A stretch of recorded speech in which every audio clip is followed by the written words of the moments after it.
So the author says the Jumu'ah prayer is also obligatory upon those who are initially traveling, then intended to stay in the place of Jumu'ah prayer for 4 complete days or more, excluding the day of entry and the day of exit, because one's travel is interrupted by that intention. Okay, so here we need to talk about traveling a little bit. We talked about that last time. We're going to say some things again this time, inshallah ta'ala. So as you know, there are 3 types of people. There's a citizen, there's a resident, and there's a traveler. The citizen is a person who lives in a town, and this is based on towns, not countries. Town means, like this word down here, settlement. That means a cluster of buildings. So a town is a village or even a great city.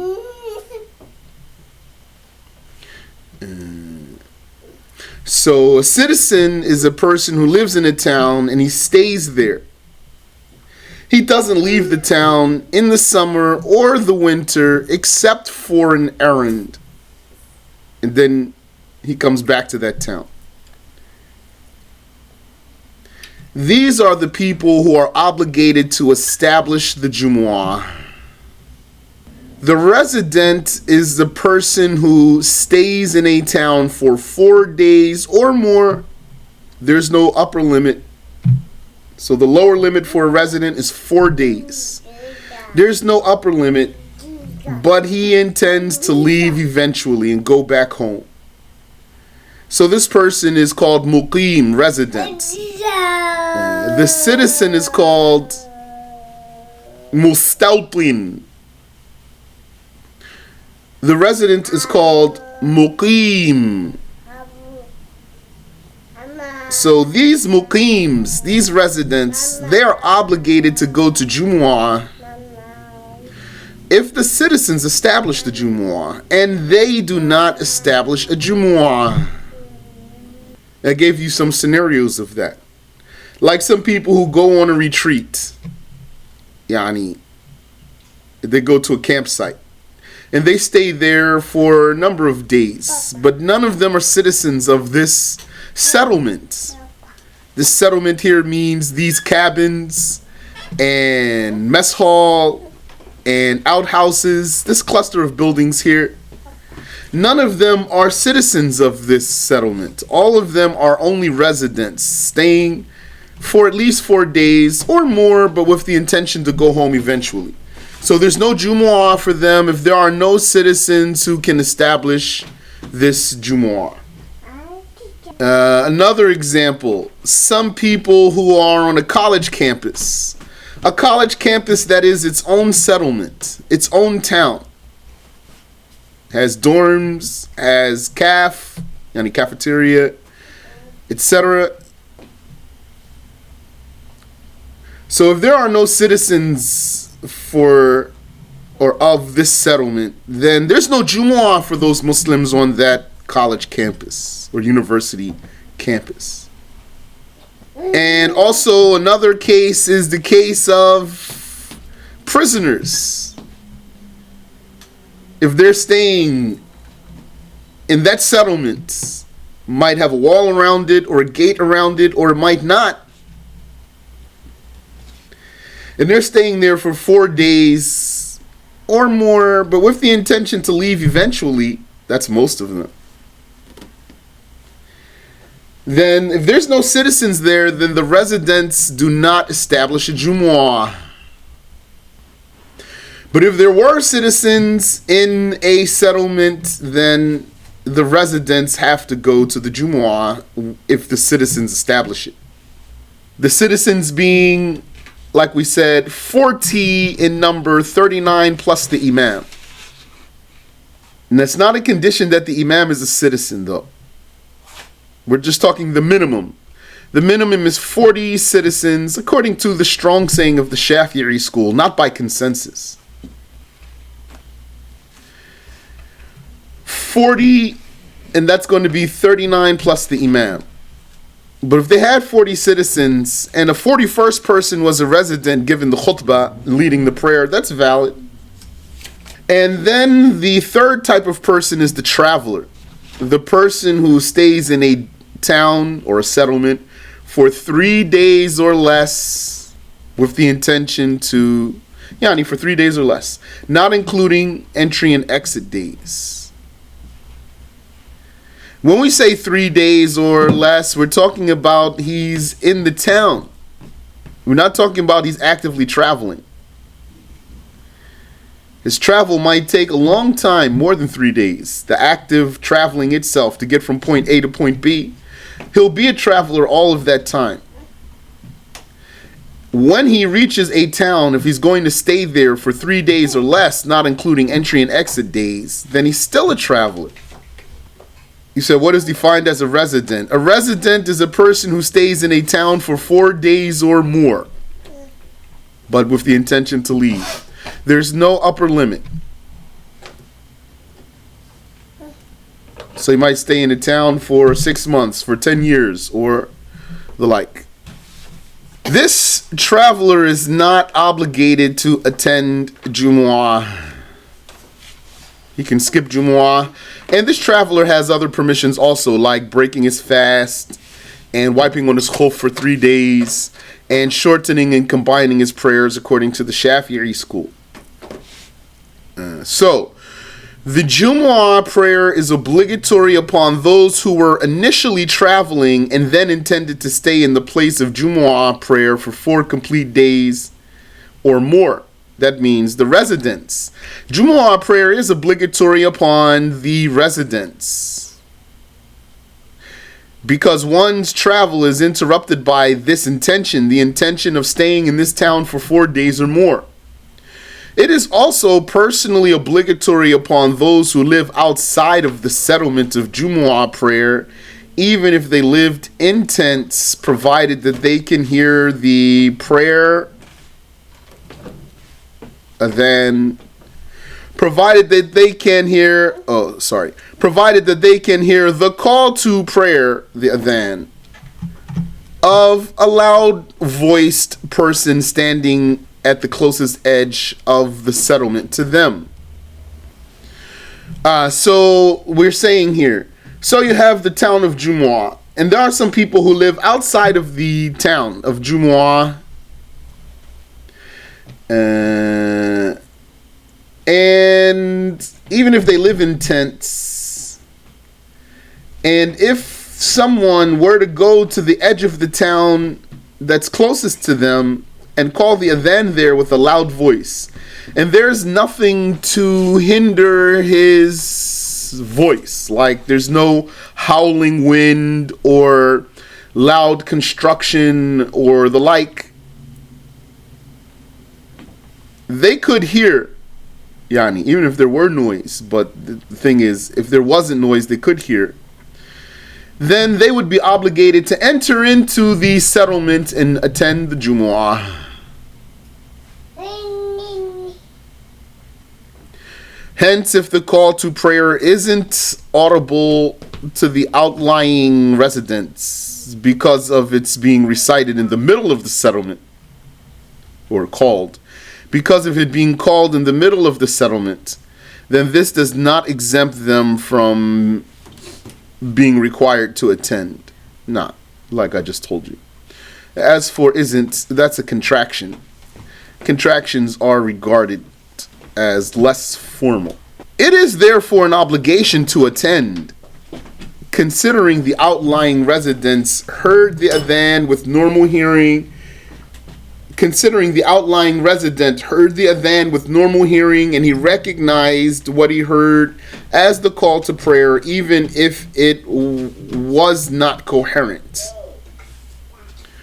Also, this is with the estimation that the call to prayer was recited on a windless day from a leveled and even surface.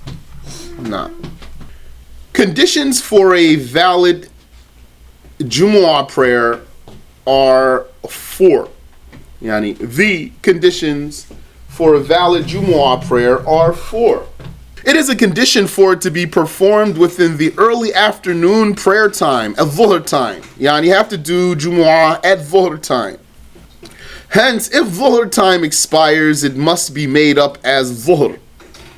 The second condition is for the 40 inhabitants to hear the integrals of the 2 speeches during the prescribed time of Dhuhr and before the Jumu'ah prayer. You have to deliver the speeches before performing the prayer. That's opposite of Eid. Eid, you do the prayer and then perform the speeches. The third condition is for the Jumu'ah prayer to be prayed in congregation by the aforementioned 40 inhabitants, citizens.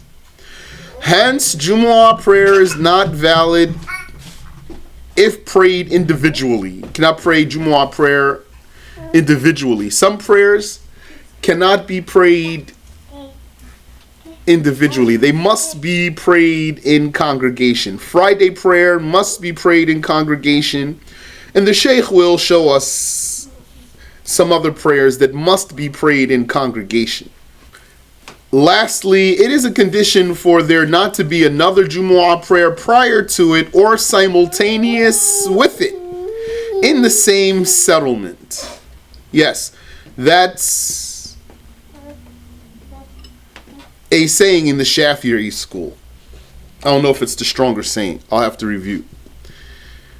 That there must be only one Jumu'ah in the town. Because ideally, all of the Muslims should be together. And then, according to that, as you know, there would be in this town a main masjid. It's called Al-Masjid Al-Jami'. That's the one that all the Muslims in the town would go to for Jumu'ah. If the opening statement, Allahu Akbar, of one Jumu'ah prayer preceded that of another,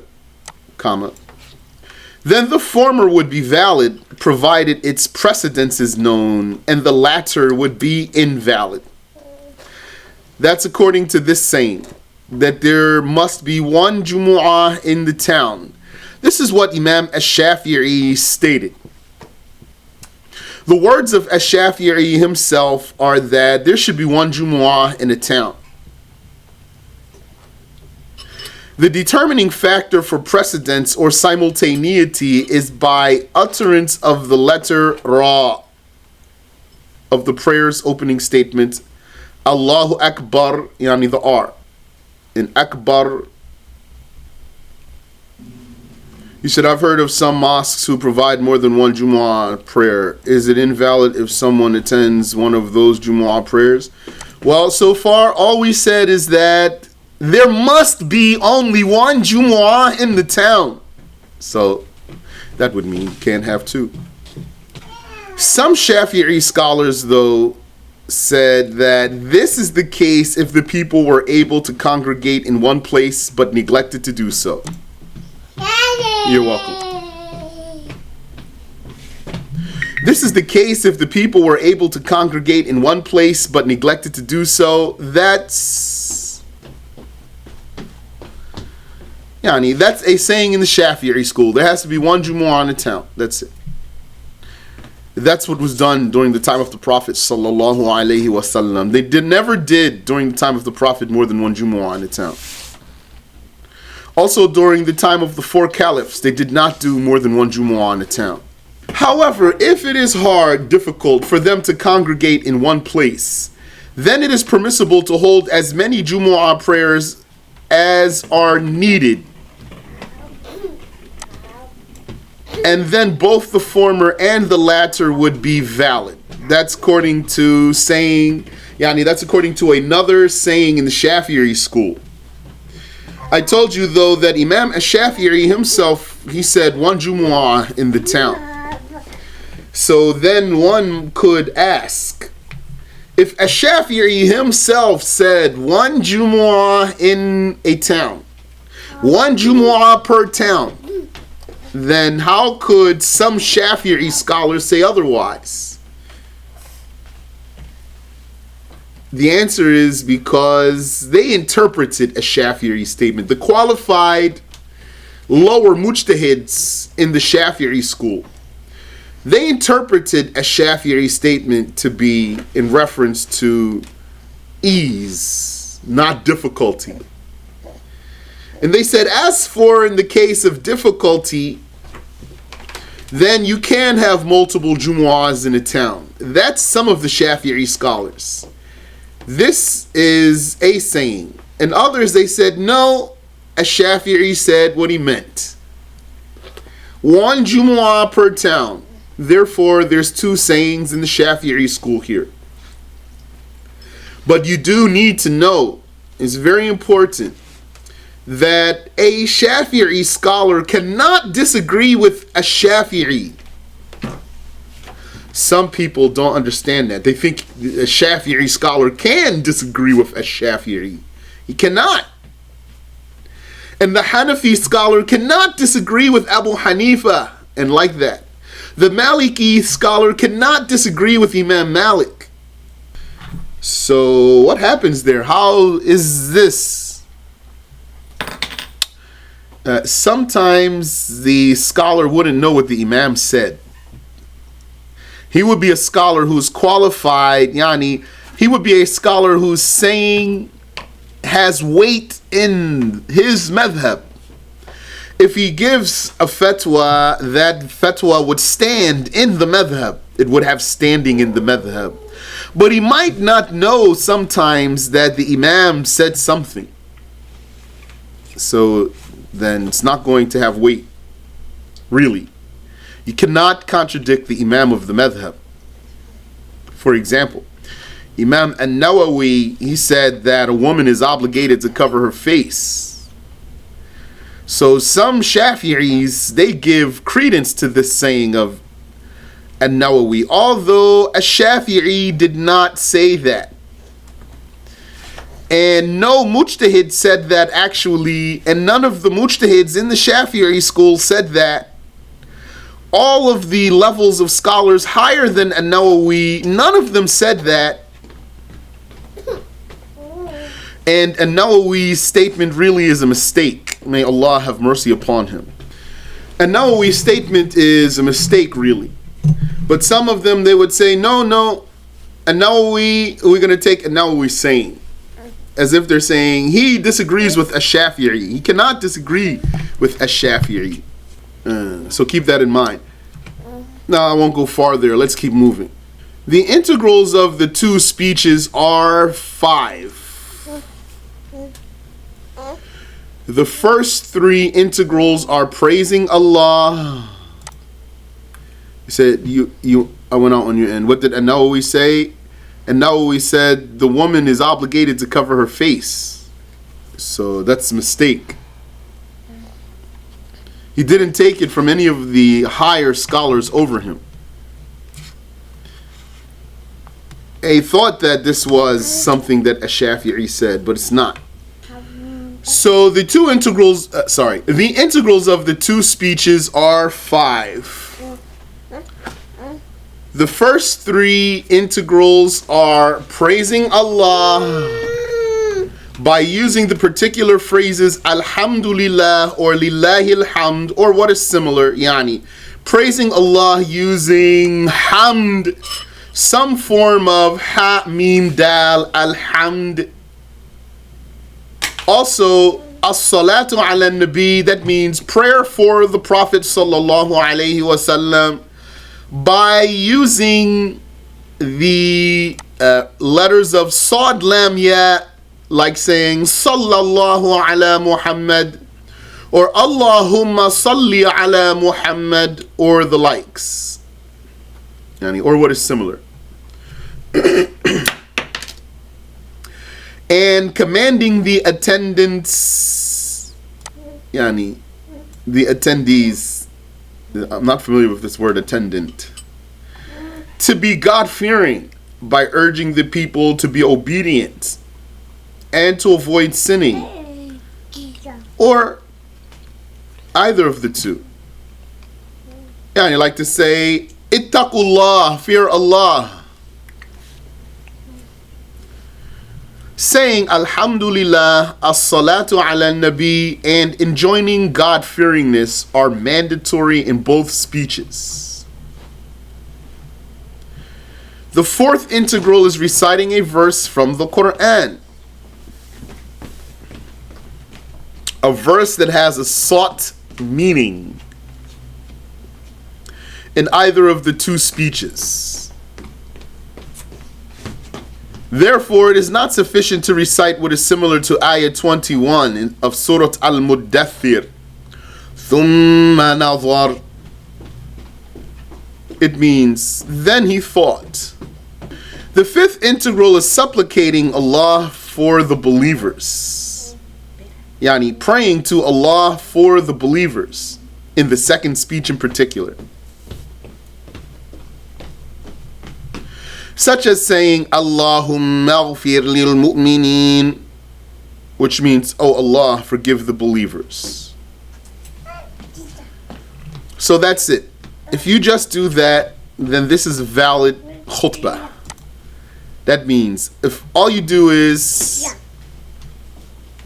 the Imam stands up and he says, Alhamdulillah, Allahumma salli ala Muhammad.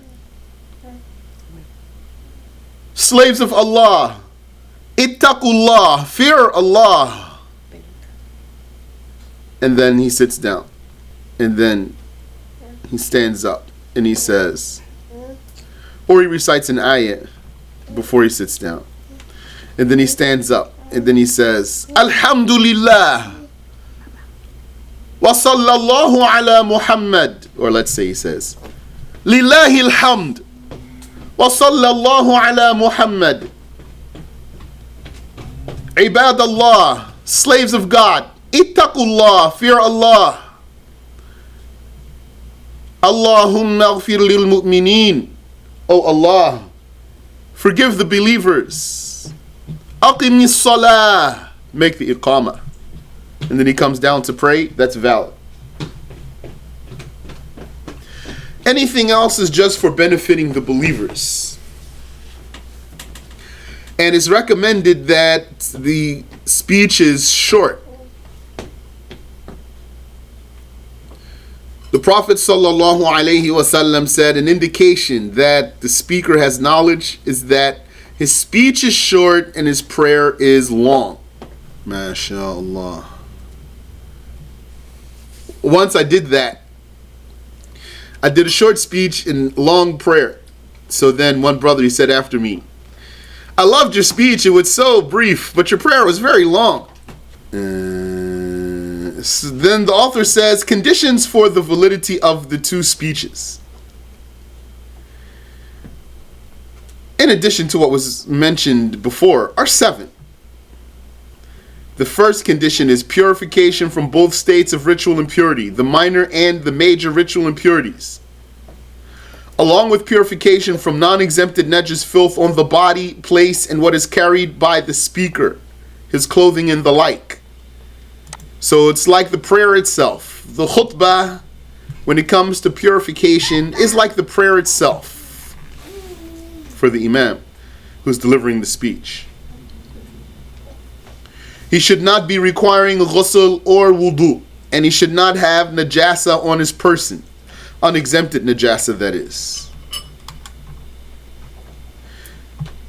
The second condition is to cover the unlawful nakedness, i.e. the area between the navel and the knees, as mentioned before, just like the prayer.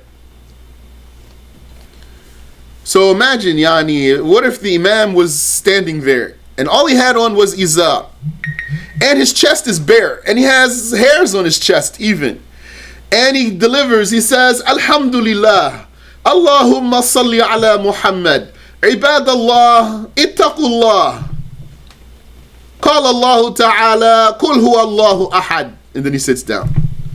And then he stands up and he says, Lillahi alhamd. Usalli wa usallimu ala Muhammad. Ibadallah. Ittaqullah. Allahumma aghfir lil mu'mineen. Aqimi salah. Make it comma. And then he goes to pray. That's valid. Why I drew this picture for you, to remind you about the ease of the religion. If you want to understand the rules of the religion, you have to understand the abstractness of its rules. And you have to understand the openness of these rules. When those rules are not restricted, you need to understand the openness of them. When we say he has to cover us between his navel and his knees, means he doesn't have to wear a whole shirt and whole pants and turban and shawl around his shoulders, etc. Amin wa fikum. The third condition is to stand while giving the two speeches if able. If he's not able to stand, then better to choose another imam. But if you don't, then it's valid. Condition number 4 is to sit between the two speeches for at least the duration of at-tuma'nina. You know the tuma'nina, that's the pause between prayer movements that isolate one prayer movement from the other. That's the duration for sitting between the two speeches. And it is recommended to sit as long as it takes to recite Surat Al-Ikhlas. And even to recite there Surat Al-Ikhlas. And according to some scholars, this is the time of accepted dua between the two speeches. Don't you know that Friday has a time of accepted dua? When is it? Some scholars said maybe it's the last hour of Friday before the sun goes down. Some said it's between the two speeches. Some said it can be any time of Jumu'ah. Allah kept it hidden so that we would make dua all the time. But if you want to make dua at this time, between the two speeches, be mindful to not speak while the imam is speaking. So, don't start this dua before he stops speaking, and don't keep making dua after he starts speaking. Don't make dua, don't talk while the imam is speaking. Very, very, very important. It's a shame out of the ignorance that so many people speak. Like, that includes saying amin. Don't say amin while the imam is speaking. Even if he made dua, don't speak while the imam is speaking.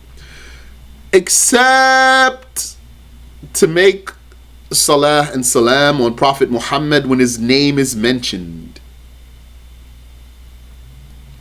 It would be nice if the imams who give the khutbah would remind the audience of this from time to time, even if it's not in the script. It doesn't harm, sometimes some places when they have khutbah, they have script. It's not freestyle. The imam has to do what he's told to say. Even if it's not in the script, it would be beneficial if he from time to time, or maybe all the time, would remind the people, don't speak while the imam is speaking so you don't lose reward. It's not haram, but you'll lose all your reward. That includes saying Ameen. So I'll be sitting in Jumu'ah, somebody saying Ameen. Then somebody else saying Ameen. Someone says Ameen. Ya Rab. But if the imam is not speaking, then you can speak without losing reward. Like if he made dua and then he paused so you could say Ameen, then you could say Ameen because he's not speaking. So don't speak while the imam is speaking. Talking about speaking out loud, Speaking out loud.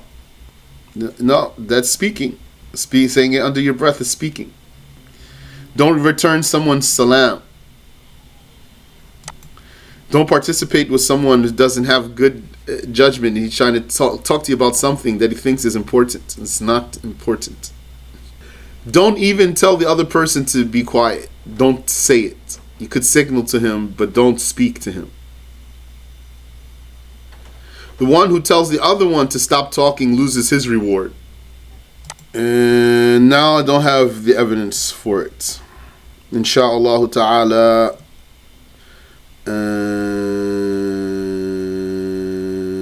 I'll have to review for you. But I have recorded, I don't know if you listen to the YouTube, I have recorded other lessons with more details. This is basic obligatory knowledge here.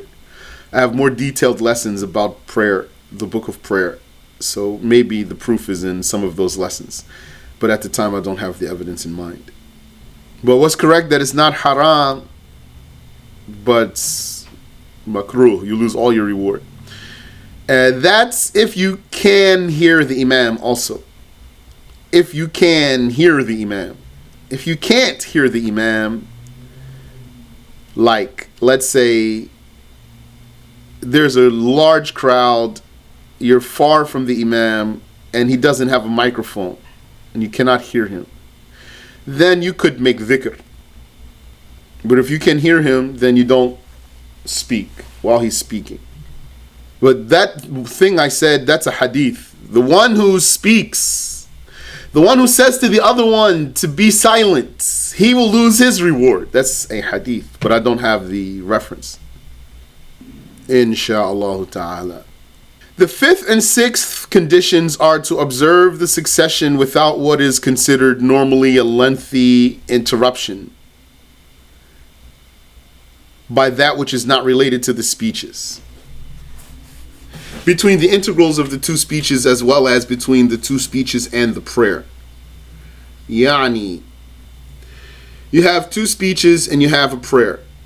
So you cannot have a lengthy interruption between one speech and the other speech.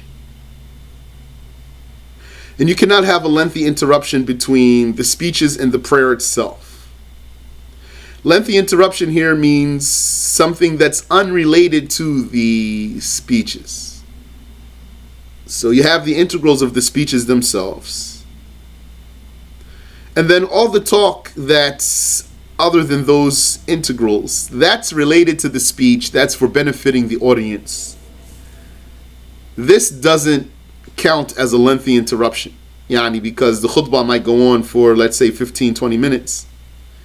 It only takes you 2 minutes, for example, just to do the 5 integrals. Less than that. So what's this 20 minutes here, 15-20 minutes? All of that is not considered putting lengthy interruption between the integrals. And the seventh condition is to say the integrals of the two speeches in Arabic. So if the imam doesn't know how to say them in Arabic, then let him learn before he goes up there to give the khutbah. And now we're at section 19, the conditions for following the imam in prayer. This is a lengthy section. I'd like to stop here. Yani, this is not about the khutbah in particular. This is not about the Jumu'ah in particular. This is about Jama'ah prayer in general. So let's stop here, and if Allah gives us the life and the consistency next week, then we'll start here. Amin wa fikum. Thank you for posting the link. Do you have any question I can answer for you? Yeah. So you have integrals of the speech like Alhamdulillah, As-salatu was-salamu ala Rasulillah, Ibadallah, Ittaqullah, these statements. So can you have a long gap in between these integrals? Cannot have a long gap between these integrals, or else you're going to have to start over again. But what's not a long gap? Yeah, so what's a long gap? Like, what have you said? Alhamdulillah, was-salatu was-salamu ala Rasulillah. O slaves of Allah. Hold on a second, I want to go order a hamburger. I'll be right back. He runs to the truck and comes back. So I just didn't want to miss it. O slaves of Allah, fear Allah. So he needs to start over again. So you cannot have a lengthy interruption between the integrals of the speeches. Nor can you have a lengthy interruption between the speeches and the prayer itself. And then I told you, I demonstrated for you how brief the khutbah could actually be. Yani if we wanted to time it. If one said, Alhamdulillah, Allahumma salli ala Muhammad, Ibadallahi taqullah, قال الله تعالى قل هو الله أحد. And then he sits. Then he stands up. لله الحمد أصلي وأسلم على محمد عباد الله اتقوا الله اللهم اغفر للمؤمنين. So how long did that take? I think that took a minute or less.